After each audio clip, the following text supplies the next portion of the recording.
Today I've been asked all about the best food to feed a dog after suffering from a bout of colitis. What should you feed your dog?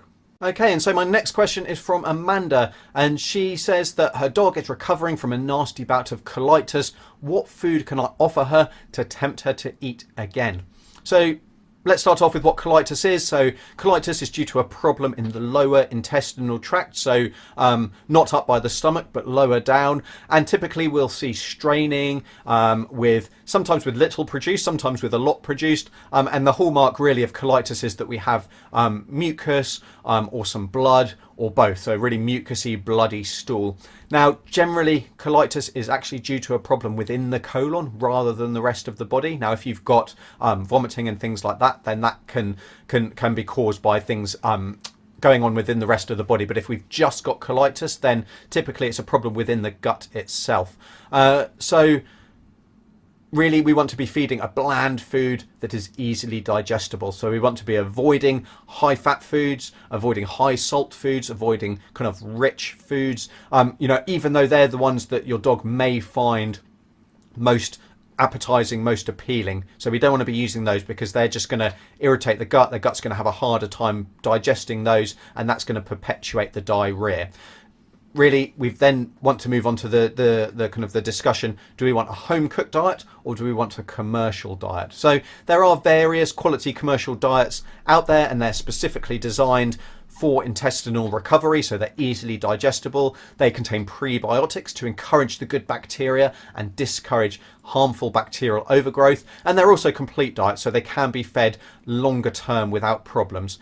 If we're wanting instead to feed a home cooked diet, we can feed things like boiled chicken, rice, pasta, white fish, cottage cheese or scrambled egg, as long as you're not adding loads of butter and salt and things. You can also try blending that just to make things a little bit easier for the stomach to digest, but we also need to bear in mind that that's not balanced, or potentially is easily digestible or containing these prebiotics. So it's fine for mild cases, and it's fine to feed for a few days. That's not a problem, but it's not something that we would want to be feeding long term because of that lack of balance, among other things.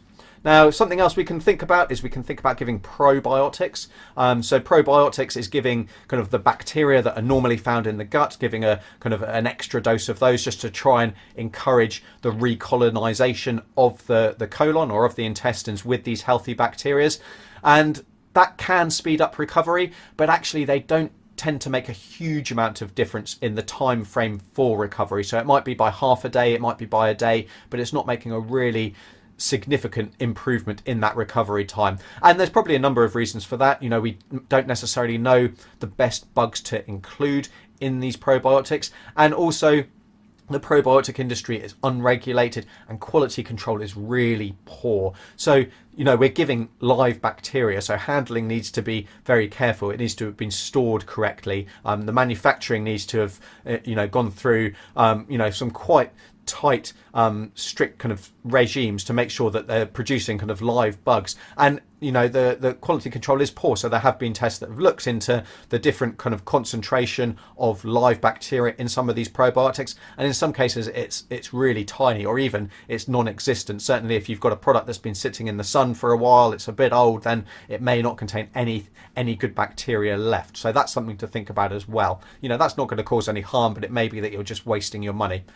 Okay, and then moving on to how to get kind of a dog to eat, how to tempt them to eat. So we obviously want fresh food. We don't want to just leave food down for ages that's getting stale, it's getting dry and getting a bit manky. So we want to make sure there's a fresh food supply. Warming it up can help as well. That helps increase the smell, which can be just enough to kind of encourage a dog to eat. Hand feeding can really help as well to encourage a dog to eat.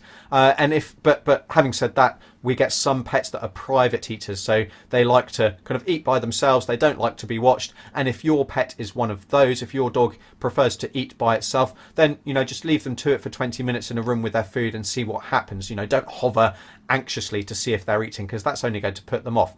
And then the final thing to say is that if your dog with colitis is not eating, it's not recovering, it seems to be getting worse, or there are other problems going on, so they're not drinking, maybe they're vomiting, they may be a bit lethargic, then really you need to reassess that diagnosis with your vet. You definitely need to get a vet check in the first place, or talk to your vet again, go back to your vet for a re-examination, because things do change. It might not just be a simple colitis that we're dealing with, so we might need additional treatment. So that could be anti-nausea treatments, for example. We might need specific treatment for something like giardia that isn't just going to resolve by itself, or there may need to be different tests run to try and reach a diagnosis. So that could be fecal testing, it could be blood testing, it could be x-rays, it could be a whole number of different things. So if you've got a dog who is sick or who isn't getting better or is getting worse, then we definitely need to reassess and check in again with your vet.